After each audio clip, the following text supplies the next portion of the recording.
La quête enchantée de Lila. Une fois, il y avait une petite fille nommée Lila qui vivait dans un petit village sur l'arrière d'une forêt dense et mystérieuse. Lila était connue pour son esprit aventuré et une curiosité inévitable. Un jour, en explorant l'arrière de la forêt, elle a découvert un vieux livre d'histoire caché sous un pile de fleurs.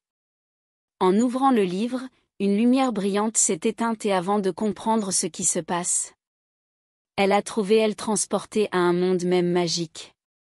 Lila a trouvé elle dans un magnifique éclairage même, entouré de fleurs et de couleurs vibrantes et des arbres qui ont brûlé comme des étoiles.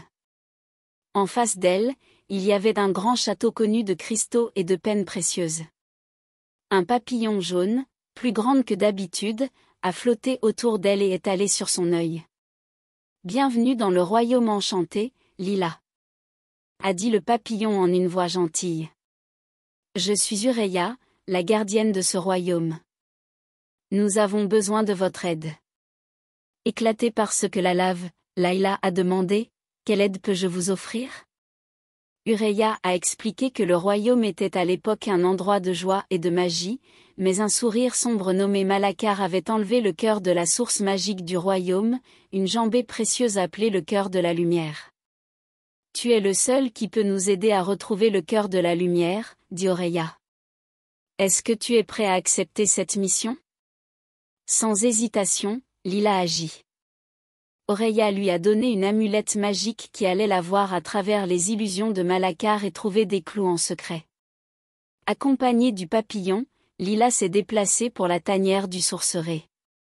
À l'écran, elle a rencontré de nombreux amis, une licorne de la clé de la mer qui s'appelle Stella, une espèce de mouillard nommé Puck, et une fée saine nommée Mirabelle. Elles ont offert leur aide et leurs conseils valables.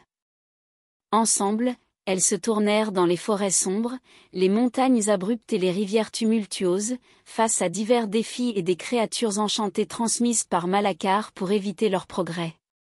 Un jour, quand elles ont traversé un caveau sombre, Lila a remarqué une lumière feinte à l'endroit du caveau.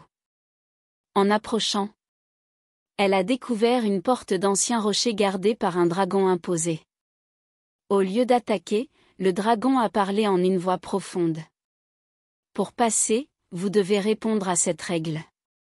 Quelle est plus précieuse que l'or ?